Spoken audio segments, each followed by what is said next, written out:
अक्सर होता है ना कि इतिहास की तारीखें बस याद ही नहीं रहती। आज हम एक कमाल का सफर करने वाले हैं। हम महात्मा गांधी की जिंदगी की सबसे जरूरी तारीखों को ऐसी कहानियों में बदल देंगे जो फिर कभी दिमाग से निकलेंगी ही नहीं। हाँ, ज्यादातर लोगों के साथ यही होता है। मतलब इतिहास की तारीखें ये सिर्फ नंबर्स की एक बोरिंग सी लिस्ट लगती हैं। याद करना मुश्किल, भूलना उतना ही आसान, है ना। मतलब पूरी कहानी तो समझ आ जाती है, पर जब बात डेट्स की आती है बस वही मामला गड़बड़ हो जाता है, खासकर एग्जाम के टाइम। लेकिन सोचिए क्या हो अगर हम इन बोरिंग तारीखों को मजेदार कहानियों में बदल दें। आज हम एक ऐसी ही अनोखी मेमोरी ट्रिक, एक मेमोरी कोड का इस्तेमाल करेंगे और इसके बाद गांधी जी से जुड़ी ये सारी जरूरी तारीखें यकीन मानिए हमेशा के लिए याद हो जाएंगी। तो चलिए शुरू करते हैं। हमारी कहानी का पहला पड़ाव है गांधी जी की शुरुआती यात्रा, उनके दक्षिण अफ्रीका के दिनों से लेकर भारत लौटने तक का सफर। हमारी लिस्ट की पहली तारीख है 1893। ये वो साल है जब गांधी जी दक्षिण अफ्रीका गए थे। अब इसे याद कैसे रखें? बहुत सिंपल है, बस इतना सोचिए कि उन्हें अफ्रीका जाने के लिए समंदर तैरकर पार करना पड़ा। तैरकर सुनने में कैसा लगता है? 93 है ना। बस यहीं से हमें साल मिल गया 1893। और हाँ, एक बात और, ये अकेली तारीख है जो 1800s की है, बाकी सब 1900s की है।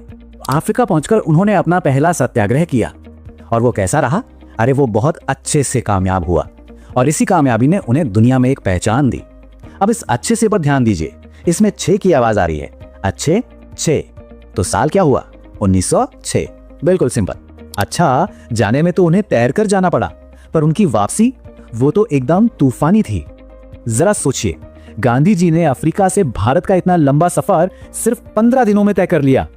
अंग्रेज उनकी स्पीड से इतने इंप्रेस हुए कि उन्होंने आते ही गांधी जी को कैसर हिंद का अवार्ड दे दिया। तो 15 दिन का सफर और साल भी 1915, दोनों चीजें एक साथ याद हो। अब 1915 में भारत वापस आकर गांधी जी रुके नहीं, उन्होंने फौरन काम शुरू कर दिया और ठीक अगले ही साल मतलब 1916 में उन्होंने साबरमती आश्रम की स्थापना की। ये तो आसान है क्योंकि ये 1915 के एकदम बाद आता है। अब कहानी आगे बढ़ती है। हम उस दौर में पहुंच रहे हैं जहां गांधी जी भारत में एक बड़े राष्ट्रीय नेता बनकर उभरे और एक के बाद एक कई बड़े आंदोलनों को लीड किया। और यहाँ आता है चंपारण सत्याग्रह, भारत की धरती पर गांधी जी का पहला बड़ा आंदोलन। इसको याद रखने का कोड खुद सत्याग्रह शब्द में ही छिपा है। ये शब्द शुरू होता है सत्य से, और सत्य सुनने में कैसा लगता है? बिल्कुल 17 जैसा, सत्य 17। तो चंपारण सत्याग्रह कब हुआ? 1917 में। इसके बाद अगला आंदोलन था अहमदाबाद के मिल मजदूरों के लिए। अब एक सिंपल सा सवाल है, कानून के हिसाब से काम करने की यानी मजदूरी करने की मिनिमम उम्र क्या होती है? सही सोचा, 18 साल। बस यहीं से हमें साल मिल गया 1918, अहमदाबाद मिल मजदूर आंदोलन। और हाँ, ये वही आंदोलन था जहां गांधी जी ने पहली बार भूख हड़ताल को एक हथियार की तरह इस्तेमाल किया। फिर आया साल 1919, जब सारे भारतीय अंग्रेजों के खिलाफ हो गए। और इसी खिलाफत आंदोलन को याद रखने का तरीका भी बड़ा मजेदार है। सोचिए, 2 टीमें एक दूसरे के खिलाफ खड़ी हैं, बिल्कुल बराबर की। एक टीम में 19 लोग तो दूसरी में भी 19, मतलब 19 बनाम 19, तो साल क्या बना? 1919। इतने सब के बाद भी जब अंग्रेजों पर कोई असर नहीं हुआ तो गांधी जी ने फैसला किया और कहा, बस अब और नहीं, अब हम आपका कोई सहयोग नहीं करेंगे। ये जो शब्द है ना, बस, जरा ध्यान से सुनिए। बस 20 मिलती जुलती आवाज है ना। बस इसी से याद रहेगा असहयोग आंदोलन का साल 1920। चलिए अब कहानी के अगले पड़ाव पर चलते हैं। ये वो दौर था जब आजादी की लड़ाई में बड़े बड़े समझौते हुए, बातचीत हुई और कुछ ऐसे विरोध प्रदर्शन हुए जिन्हें आज भी याद किया जाता है। जब गांधी जी ने कांग्रेस की कमान संभाली, प्रेसिडेंट बने, तो उन्होंने लड़ाई को एक नया जोश दिया। उनका इरादा साफ था कि अब अंग्रेजों से लड़ाई 2400 घंटे चलेगी, 24 आवर्स। और इसी 24 आवर्स से हमें याद रहता है वो साल 1924। अब बात करते हैं ऐतिहासिक दांडी मार्च की।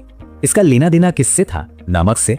तो चलिए याद रखने के लिए मान लेते हैं कि उस जमाने में 1 किलो नमक की कीमत थी 30 रुपए। बस इसी 30 से हमें साल मिल गया 1930। और एक और जरूरी बात, दांडी मार्च के साथ ही सविनय अवज्ञा आंदोलन भी शुरू हुआ था, मतलब दोनों का साल एक ही है, 1930।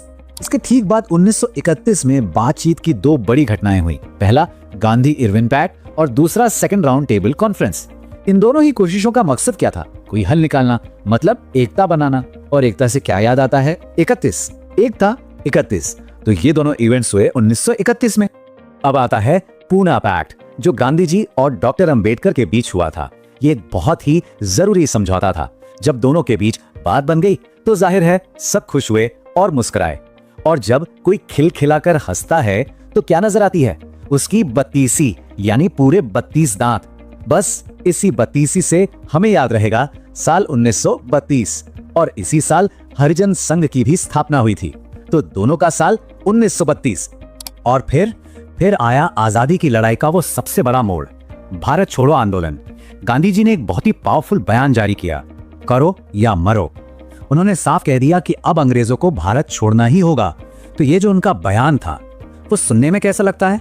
42 जैसा बयान, 42। तो भारत छोड़ो आंदोलन का साल है 1942। तो देखा कैसे हर एक तारीख के पीछे एक छोटी सी मजेदार सी कहानी छिपी है। ये इतिहास को रटने का नहीं बल्कि उसे याद रखने का एक बिल्कुल नया और मजेदार तरीका है। चलिए एक बार फटाफट से रिकैप करते हैं। 1915 भारत वापसी, 15 दिन की यात्रा। 1920 गांधी जी ने कहा बस। 1930 नमक की कीमत 30 रुपए। और 1942 गांधी जी का वो दमदार बयान। देखा अब ये तारीखें कितनी आसान लग रही हैं? तो असल बात यह है कि इतिहास सीखना सिर्फ डेट्स और फैक्ट्स को रटना नहीं है, बल्कि ये उन तारीखों के पीछे छिपी कहानियों को अनलॉक करने जैसा है। जब हम ऐसा करते हैं तो सीखना एक मजेदार और क्रिएटिव काम बन जाता है। और ये तरीका सिर्फ गांधी जी की टाइमलाइन तक ही सीमित नहीं है, इसे कहीं भी इस्तेमाल किया जा सकता है। तो अब सवाल ये है कि इतिहास का अगला कौन सा चैप्टर है जिसकी मुश्किल तारीखों को एक कहानी के जरिए हमेशा